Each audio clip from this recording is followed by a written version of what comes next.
Série Vida de Jesus. O tema de hoje é Os Milagres de Cristo. Do deserto, Cristo retornou ao Jordão onde João Batista pregava. Naquele tempo, homens foram enviados pelos líderes de Jerusalém para questioná-lo sobre a autoridade com que ensinava e batizava o povo. Perguntaram-lhe se ele era o Messias ou Elias, ou aquele profeta, referindo-se a Moisés. A todas essas perguntas João respondia, não sou. João 1:21. Então disseram, declara-nos quem és, para que demos respostas àqueles que nos enviaram. João 1:22. João respondeu, eu sou a voz do que clama no deserto, endireitai o caminho do Senhor, como disse o profeta Isaías. João 1:23. Nos tempos antigos, quando um rei viajava de uma região para outra em seu país, os trabalhadores eram enviados adiante de sua comitiva para abrir as estradas. Deviam cortar as árvores, retirar as pedras e tapar os buracos, de modo que o caminho pudesse estar preparado para o rei.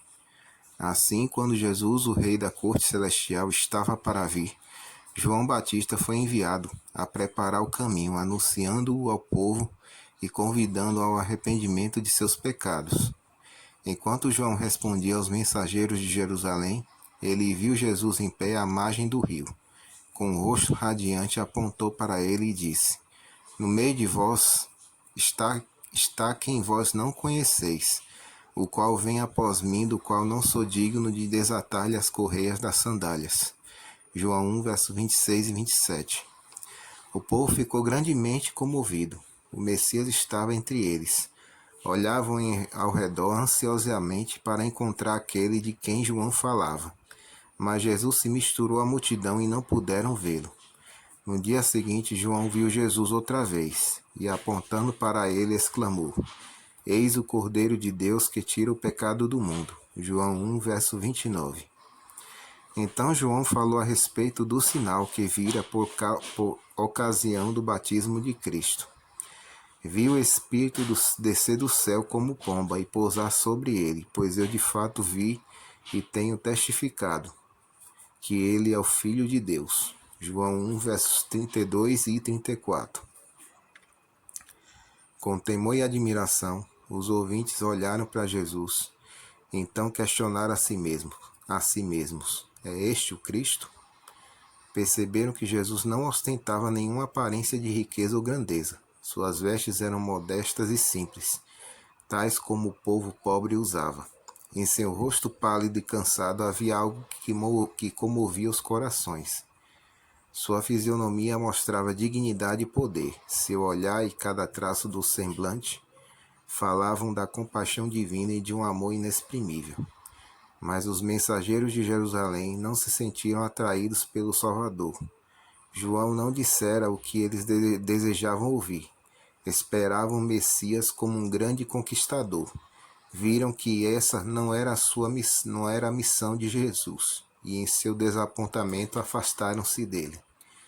No dia seguinte, novamente, João se encontrou com Jesus e outra vez exclamou, eis o Cordeiro de Deus. João 1:36. Dois dos discípulos de João que se encontravam ali imediatamente o seguiram. Ouviram seus ensinos e se tornaram discípulos. Um era André e o outro João. André logo trouxe seu irmão Simão, a quem Jesus chamou de Pedro. No outro dia, a caminho da Galileia, Cristo chamou outro discípulo, Filipe. Assim que Filipe conheceu o Salvador, trouxe-lhe o amigo Natanael. Desse modo, começou a grande obra de Cristo na terra. Chamou os discípulos um a um. E o primeiro trouxe seu irmão, o outro seu amigo. Isso é o que cada seguidor de Cristo deve fazer. Assim que tenha conhecido Jesus, deve contar aos outros sobre o precioso amigo que encontrou. Esse é um trabalho que todos podem fazer, quer sejam jovens ou idosos. Milagres na festa. Em Caná da Galileia, Cristo com seus discípulos compareceram a uma festa de casamento. Ali seu maravilhoso poder foi manifestado para a felicidade de todos os participantes. Era costume naquele país usar vinho em tais ocasiões. Antes que a festa terminasse, o suprimento de vinho findou. Deixar acabar o vinho em uma festa era considerado falta de hospitalidade e um grande vexame. Cristo ficou sabendo que ocorrera e pediu que os servos enchessem com água 6 grandes talhas. Então disse: Tirai agora e levai ao mestre-sala. João 2, verso 8. Em vez da água, saiu vinho das talhas. Esse vinho era muito melhor do que aquele que havia sido servido antes, e havia o suficiente para todos. Depois de operar o milagre, Jesus deixou o local discretamente. Os convidados não perceberam seu ato, até que ele houvesse desaparecido. O presente de Cristo naquela festa constituía um símbolo. A água representava o batismo e o vinho simbolizava o seu sangue que devia ser derramado em favor do mundo. O vinho que Jesus fez na ocasião não era fermentado. A bebida fermentada é a causa de embriaguez e de grandes males, e Deus proibiu seu uso. Em Provérbios 20, verso 1 diz: O vinho é escarnecedor e a bebida forte é alvoroçadora. Todo aquele que por eles é vencido não é sábio.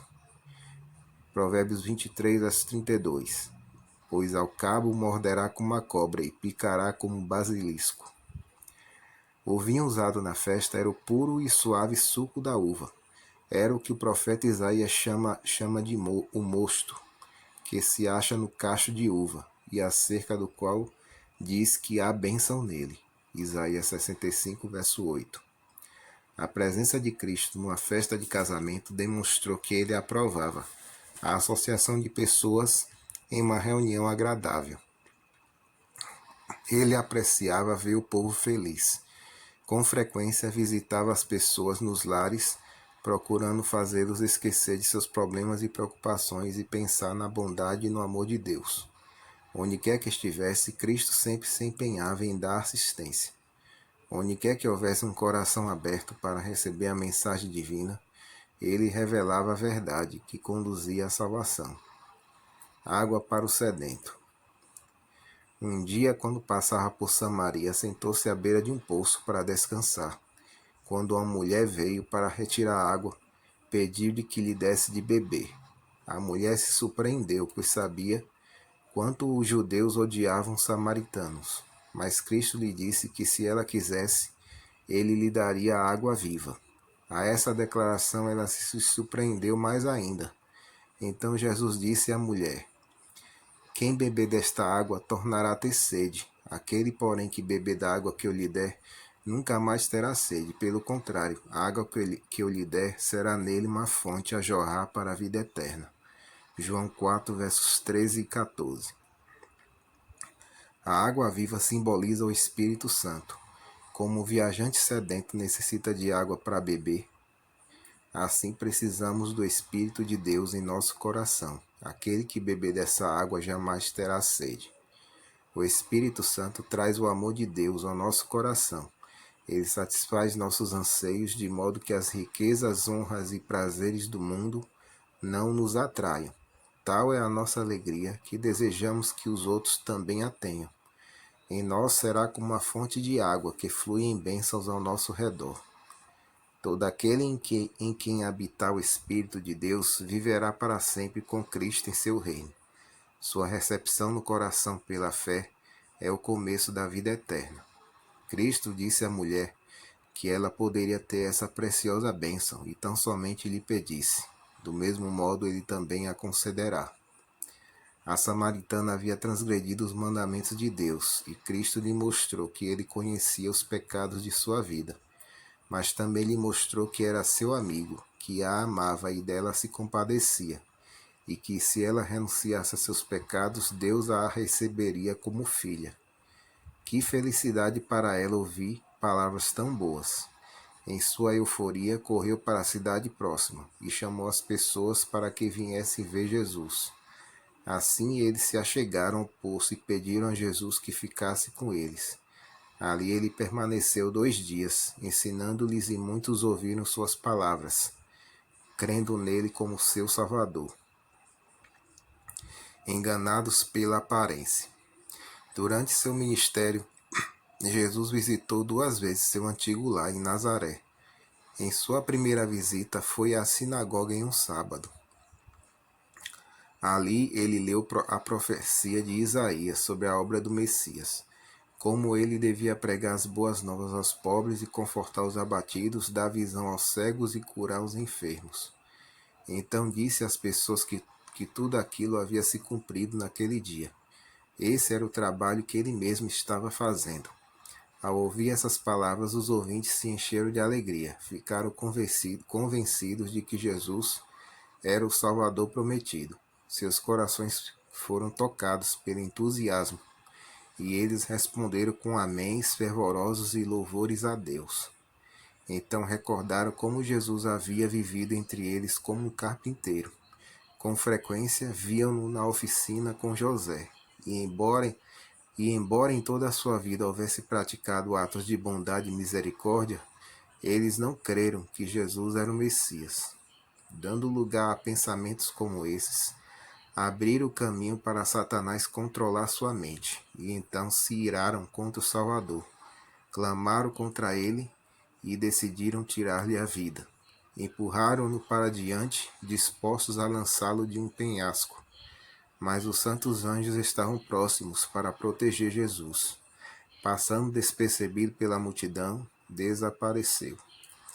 Em sua próxima visita a Nazaré, o povo não estava mais disposto a recebê-lo. Afastou-se dali para não mais retornar. Cristo trabalhou por aqueles que queriam sua ajuda, e em todas as regiões por onde passava, o povo se ajuntava ao seu redor. Enquanto os curava e os ensinava, havia grande alegria. O céu parecia ter baixado à terra, e eles se regozijavam na graça de um Salvador misericordioso. Essa é a nossa reflexão de hoje. Que todos tenham um dia abençoado.